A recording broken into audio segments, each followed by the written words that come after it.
Thanks for being here. Subscribe to Cheating Stories Best so you don't miss new stories. Was your wife trying to live two lives? Today's story will do just that. Enjoy watching it. Sit in the New York airport is not the most pleasant way to spend an evening. Max thought, observing the boarding process for what he hoped would be his flight home to Charlotte. Max, along with his two sisters, owned a small pharmaceutical company created by their father several decades earlier. His father developed a series of valuable but rarely used pills that made the company profitable but never offered much room for growth. His parents had passed away, and Max had spent the last few days in New York negotiating the sale of the company to a major pharmaceutical concern. Max and his team of lawyers and brokers closed the deal today and left it to the lawyers to complete the paperwork. Max hoped you would make it home tonight, but it looked doubtful. The last flight of the day to Charlotte was fully booked, and he was third on the wait list. He didn't call his wife, Camilla, because he didn't know what to tell her. He sat at the bar where he could watch the gate and drank his second gin and tonic, thinking about the deal and the money he and his sisters would share. Something over $10 million for him, plus a well-compensated transition period with Big Pharma, which meant a new lifestyle for him and Camilla. Their twin girls were already out of the nest, or at least on their way. Both were college juniors at Duke, where tuition was eating him alive. But all this would change when the deal with the pharmaceutical company closes. Meanwhile, the boarding process was ending, and the agents at the gate were ushering the last passengers onto the plane. And then a small miracle happened. The boarding sign changed, and Max saw that his name appeared on the waiting list. He threw the money on the bar, waved to the bartender, who gave him a thumbs up, grabbed his briefcase and duffel bag, and ran for the exit. The agent at the gate handed him his boarding pass and quickly explained to him and two other passengers that the group of four who had checked and remotely had not shown up, so they were given seats. Max ran down the plane with his new buddies, and when he got to the gate, he realized he had a first-class seat. A good sign, he thought. I got on the flight. I'm sitting in first class on my way home a day early. This may mean that the pharmaceutical deal will indeed close. The boarding door closed as he boarded, and the flight attendant asked if he wanted something to drink. As they taxied to the runway, he felt like he'd earned another drink, so he had another gin and tonic, then fell asleep, dreaming of a future for him and Camilla with enough money to always fly first class. The shock of landing woke him up. He eventually made it to the taxi stand to take a taxi home.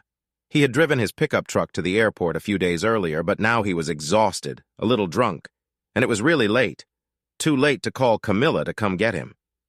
They lived a few miles outside of Charlotte, so the cab ride was long enough for him to fall asleep again. The driver had to wake him up when they arrived.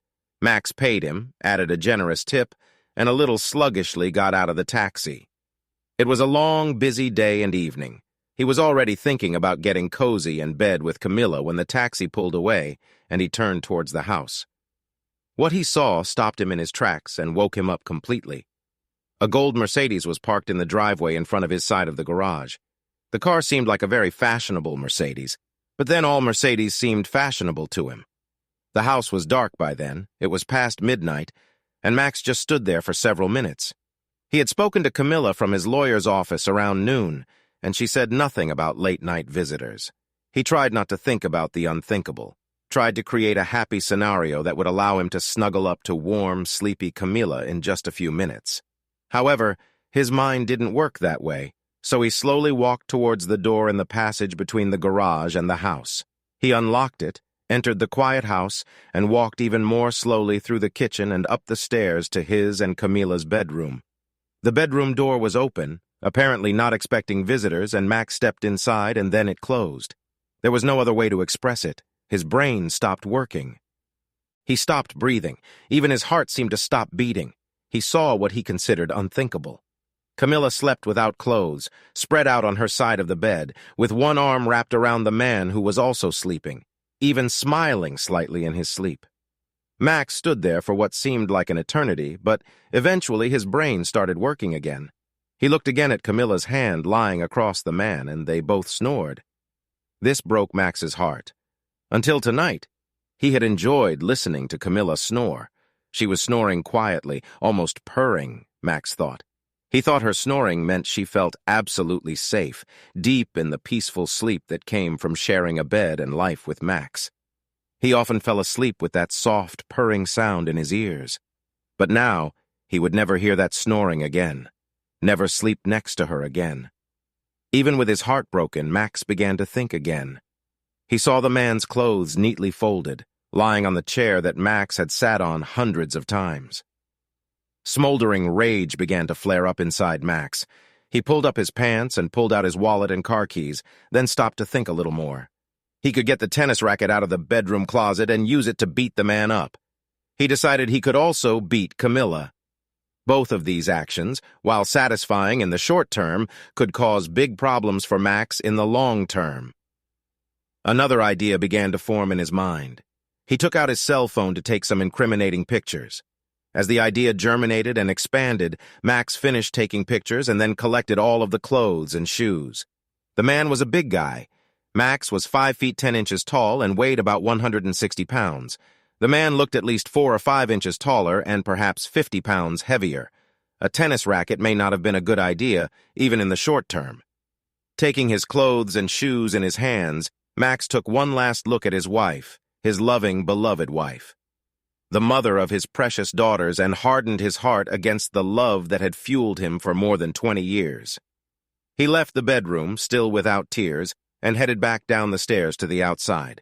The key fob beeped, and the Mercedes doors opened. Max put his briefcase and duffel bag inside and slid into the driver's seat. He was never a fan of fancy cars, but when he got into the Benz, he realized that he liked it. He figured out the controls, put the car in gear, and drove off. After about a mile, Max pulled over and looked at the man's wallet, the usual things, some money, business cards that identified him as Franklin Thompson, a senior sales manager at a local Mercedes dealership, a driver's license that showed a Charlotte address. If he had family there, Max figured he could cause some real trouble for him, of course, and maybe Camille, too.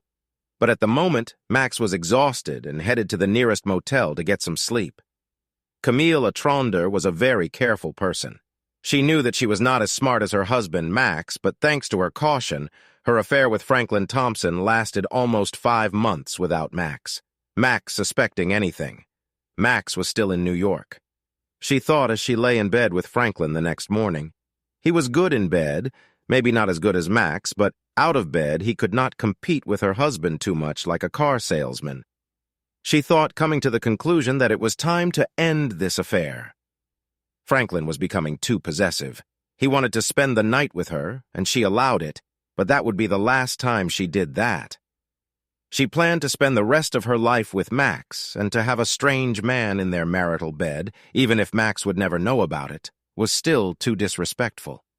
She would call Franklin later today and gently but sternly tell him that their affair was over.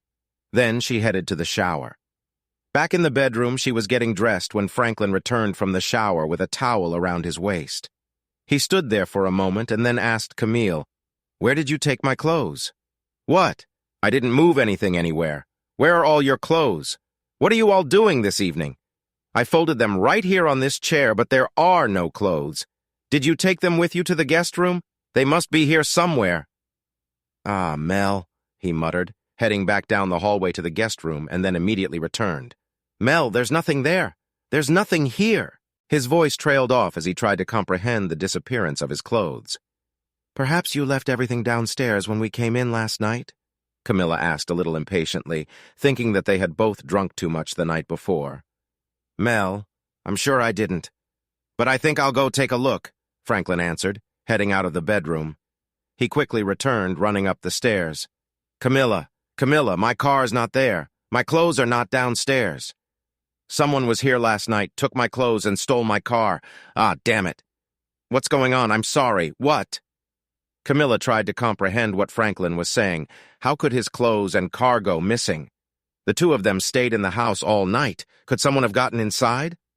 Suddenly, Camilla collapsed on the bed. It was Franklin's turn to ask, "What? What?" Camilla tried to formulate a response, but she found it difficult to breathe, let alone speak. "Franklin, what if it was Max?" she finally said. "What if he came home from New York while we were sleeping? What if he took your things in your car?"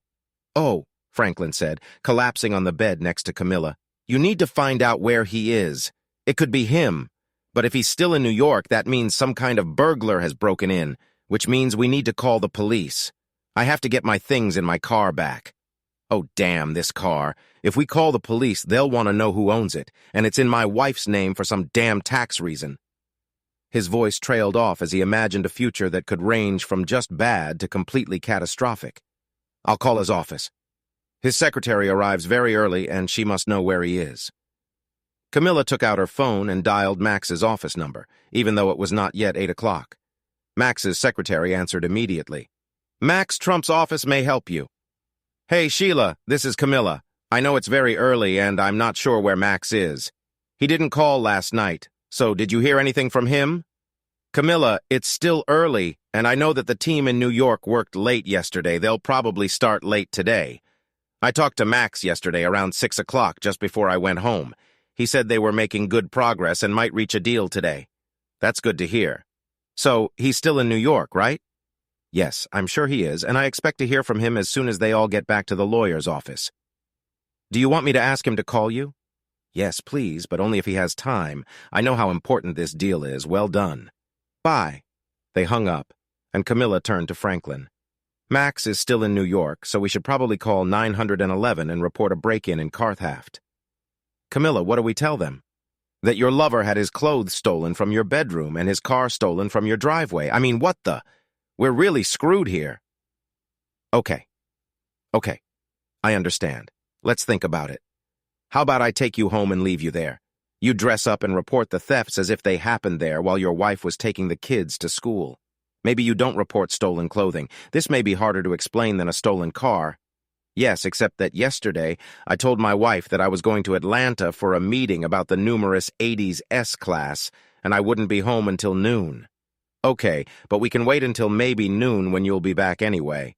You drove home, left your keys in the car because it was a short stop before going to the dealership, and your car was stolen while you were at home. You know, I think it might work, and I could say I left my wallet in the car, and it got stolen too. And we can hang out here for a few hours. Maybe we'll end up needing another shower, maybe together. Franklin, okay, yeah. I need to call work to take a sick leave. Camille worked as a paralegal in a small offer. The work was okay if a bit boring. She went out into the hallway to make a call and returned to the bedroom to find Franklin back in bed. She was tempted, but after thinking about Max and her recent decision to end the affair, she decided to say no. Franklin, she said without making the slightest move to take off her clothes, I think it's time to end this. We had a good run, but, you know, it could have been Max last night. We're lucky it was actually a bad guy. Let's find some clothes and maybe go someplace to eat for breakfast. Franklin looked at her, thought about trying to convince her, but in the end he realized that she was right. They were lucky, but they shouldn't go too far.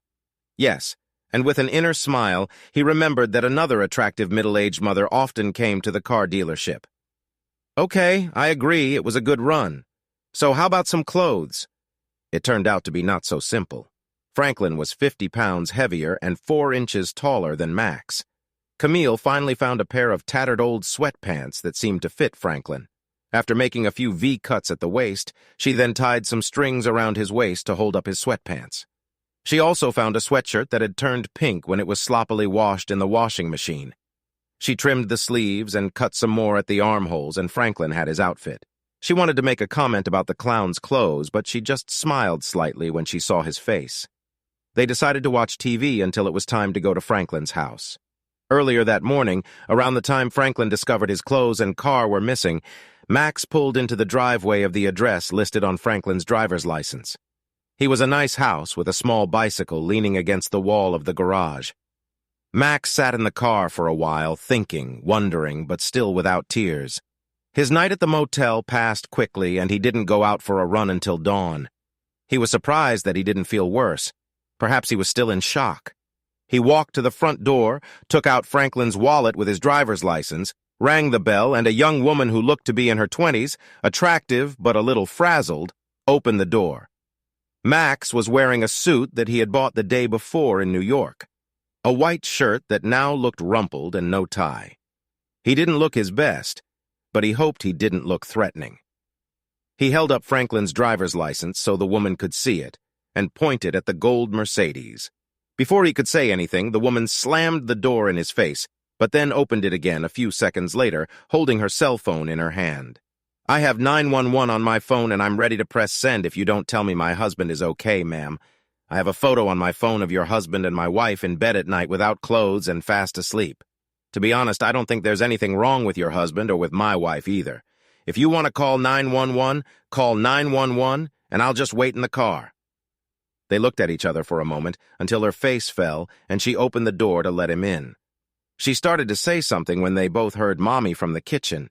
"Wait here, I'll be right back," she said, turning away and heading back to what Max assumed was the kitchen. Heard voices, hers and at least one of the children's. She returned, handing him a cup of coffee. "I hope you drink black coffee. I have to get the kids ready for school and then take them. I'm afraid I trust you more than my husband now. You can stay here until I get back and then we can talk. Fine?" "Okay," Max answered. "I'm afraid we're in the Saint boat." He sat down in the living room and soon a woman appeared with 2 children. She introduced him as Dad's friend and walked out the door with them. Max just sat there, drank some not-so-good coffee, thought about calling his office but ended up just sitting there. When the woman returned, she silently ran up the stairs to the living room. A few minutes later, she came back down, looking better with her hair combed and her lips a little tinted. She extended her hand to Max as they shook hands. She introduced herself. "Sorry for the recent commotion. I am Molly Thompson, currently married to Franklin Thompson, who was currently involved with the woman you were currently married to." Max couldn't help but laugh at her turn of phrase, and it felt good to laugh. "You are absolutely right about all the current events at the moment. My name is Max Tronder, and my wife's current name is Camilla Tronder." He then explained what happened last night and saw Molly's tears begin to flow. "I'm divorcing Camilla, and I'm sure the photographs will help me get a decent settlement. I can send them to your phone if you think you might need them." "Yes, I think I should have them," Molly answered, looking at Max with dead eyes. He reached for his phone but stopped when she said, "Wait, don't send them to me. If I see them, I will never get those pictures out of my head. You keep them, and if I need them, I can call you." "Right, of course," Max said, but then added, "I probably won't be at my current job for long, and I definitely won't be in my current house anymore. I will give you the contact details of my lawyer. You can always contact him if you need photography or any help in a divorce situation." "Okay, thank you," Molly said, "but what should we do right now? Are you returning the car? Are you going to wait for Franklin and try to beat him up? You've seen him. He's a pretty big guy, even though he's put on a little weight. Yesterday, he was supposed to be in Atlanta for some car meeting and stay there overnight. He should be home this afternoon. You know, I kind of like this car, and I've never driven a Mercedes before. I think I'll keep it until someone forces me to return it." Your husband, and I must say his name to me is Molly, laughed, and then Max joined in, both of them needing all the release they could find. "Actually, the car is registered in my name," Molly said. "For some tax reason, I think more depreciation. Franklin, or should I say, put it in my name since I drive more than he does," and she paused thoughtfully, then continued, "You know, since I own this car, I can issue a permit to drive, and the cops can call me to confirm if you get pulled over." Max liked the idea, but didn't respond since Molly was obviously still working out the plan. "In one more thing," she said, "there have been a lot of break-ins in our area lately. You have Franklin's keys and clothes. If the key we're hiding in the backyard is missing when he gets here, he might try to break in, and if our security system is set to instant alert mode, he will attract interesting attention from the police. Molly, I think I'm falling in love again. You are wonderful. Okay, calm down. Franklin can just wait to come back until the kids and I get home from school this afternoon, but I can pick them up and go to the park for a while. Let's give him more time to get into even more trouble. Whatever happens, please let me know, especially if he does get into trouble with the police. And call me when you need your car back. I don't want you to get into any trouble. We're done now. You need to get out of here, and so do I." Max drove off in a beautiful gold Mercedes, wondering how much the San Juan, only in a better color, would cost. Molly gave him the permission slip, and he assumed she would get the hidden key, set the alarm, and leave for the rest of the day. Camille and Franklin actually arrived at Franklin's house around noon. Camilla dropped him off and quickly rushed off as if she was trying to avoid further infection. Franklin walked to his front door, hoping that it might not be locked because Molly was home, but at the same time, afraid that she might be there. There, of course, it was locked, and he hurried around the house to the rock in the backyard where they kept the spare key. But the stone disappeared. "Oh," he muttered, looking at the back of his house, wondering if he should break in. He tried to open the back door, but it was also locked, so he decided that he really had no choice but to force his way inside.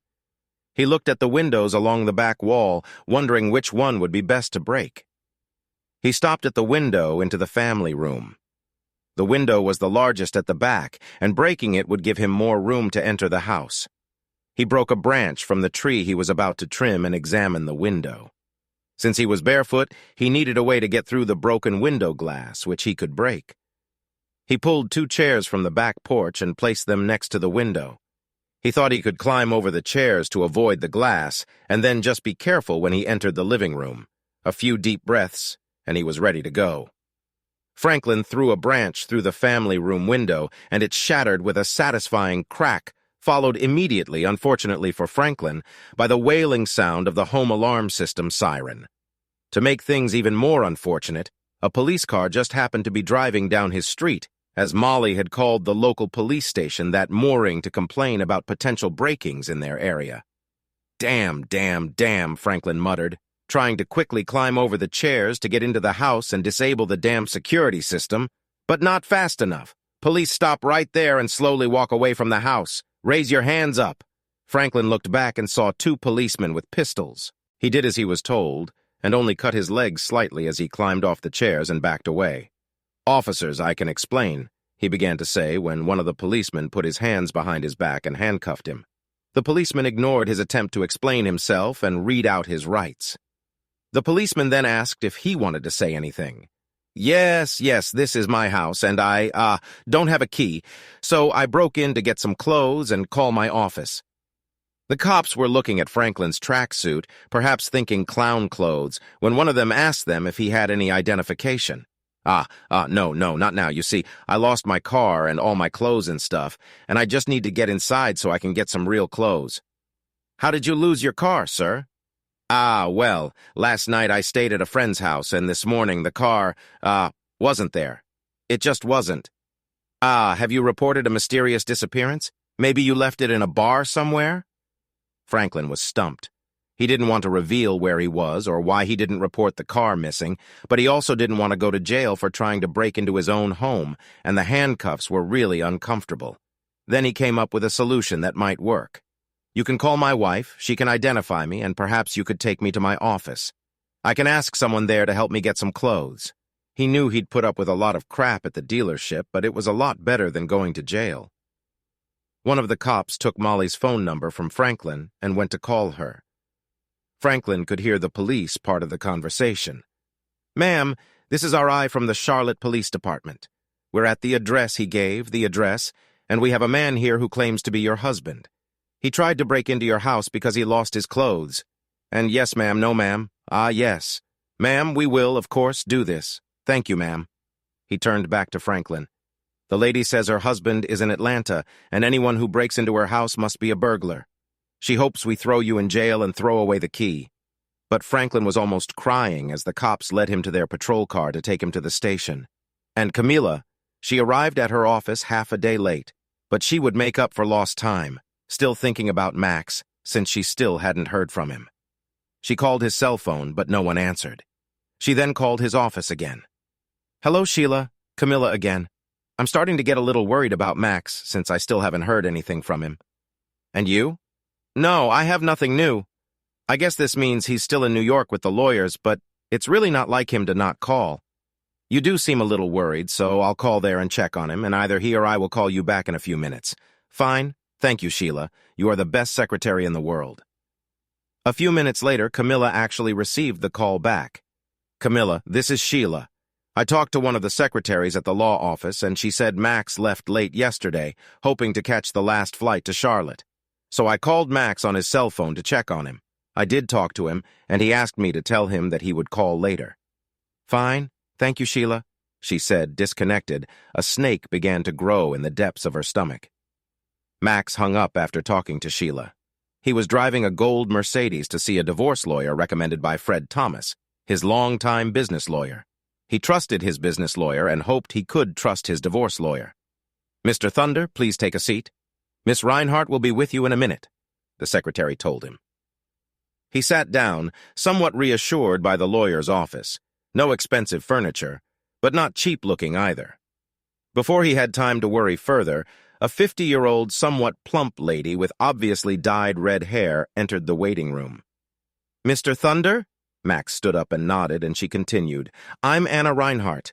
Fred called and told me to take the best possible care of you. Let's go into my office and talk about your situation." Max followed her into a nice but not luxurious office, took coffee from the secretary, and told his story. He found a cheating wife, wanted a divorce, and also wanted to protect his assets, especially the proceeds from the sale of his company and his sister's company. He skipped the part of the story that concerned the golden Mercedes, although he suspected that Anna might find it funny. "Max, is it okay if I call you that?" He nodded, and she continued, "And I'm Anna. Good news." "Well, relatively good news considering your situation. Fred told me that you and your sisters owned your company before you married your wife, so your shares are considered separate property. That is, your wife has no rights to the shares of your company or to the proceeds of the sale. But you need to keep the shares and sale proceeds separate from any joint account you and your wife may have. This is true, I think. So what about our house, retirement accounts, and the like? Well, there's not such good news for you. Since your salary is much higher than hers, you will be paying some child support for several years. We can probably avoid paying anything into the retirement account by increasing the amount of alimony. I know it's not attractive, but the short-term pain avoids what's usually worse, having to share your retirement money decades in the future. And your kids are in college, so no child support. I assume you don't mind being on the hook for the rest of their college expenses? Yes, that's suitable. What about the house? You and your wife must decide what you want. You may decide to sell it and split the proceeds, or one of you can buy the other's portion based on the current appraised value. After what I saw last night, I definitely don't want this house. I don't think Camilla can afford to buy my half, so I guess that means selling. Okay, I can do the paperwork. This way the divorce petition is a pretty standard form, so I can have it ready for you tomorrow early if you'd like, so we can serve it to her tomorrow afternoon. God, that's pretty fast. I'm Mr. Thunder. Max, listen to me. If there's a chance for you and your wife that some counseling or just a little time could... No, actually, it's just a shock for me. I mean, less than 24 hours ago, I was happy. I couldn't wait to get home to my wife and tell her the good news about the sale of the company. And now I'm sitting here talking about filing for divorce. But we must move forward. I'll figure out how to deal with this. Okay, but if you change your mind, just call me and we can work things out. Max thanked her, paid the advance, and left the office. He walked back to the gold Mercedes, wondering a bit about what was going on with that he'd seen last night, and that reminded him that he had told his secretary that he would call Camille. Camille answered the phone in her office at the law firm where she worked. "Camille, this is Max. You called and looked for me?" "Oh, Max, thanks for calling. I missed you. Where are you?" "I'm here in Charlotte, Camille." When did you get back?" The snake deep in her belly raised its head. "Last night, Camille. I came back last night and the snake bit a little harsh." Camille leaned back in her chair. She knew she had to carry on this conversation, but she could barely breathe, let alone speak. "Camille, I'm hanging up now." "No, Max, no," she managed to squeeze out. Please, can we meet somewhere? I need to see you, just see you for a few minutes." Max hesitated. This woman was his love, the mother of his daughters, the most important person in his life for over 20 years. "Okay, Camille? The Center Cafe at 6? The snake bit even harder. Camille had to agree, but the Center Cafe was the place where she and Max had met a long time ago, both of them hanging out with friends.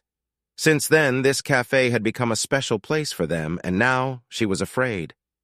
Why Max suggested this, but she had to say yes. "Max, I'll see you there. And please listen, I'm sorry, and I love you." Max hung up. Camille sat and cried, and the snake bit more and more.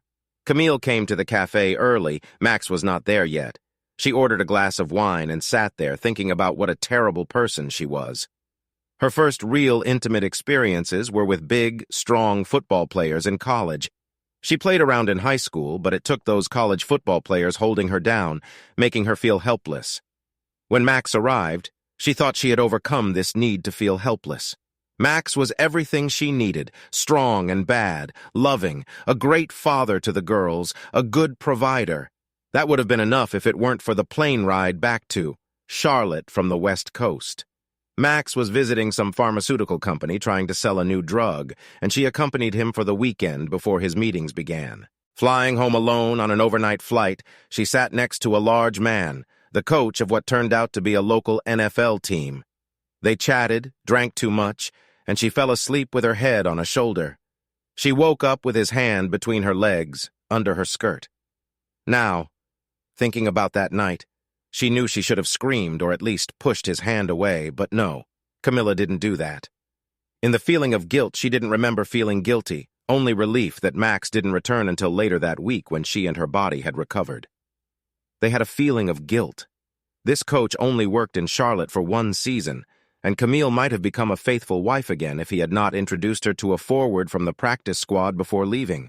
Not a star, not even a newbie, but just as strong and dominant in bed as the coach was.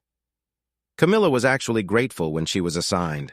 After some time, the guilt finally surfaced. She wanted to remain faithful to Max and broke up with her lover. Camille thought she was done with her cheating by the time their girls left for college.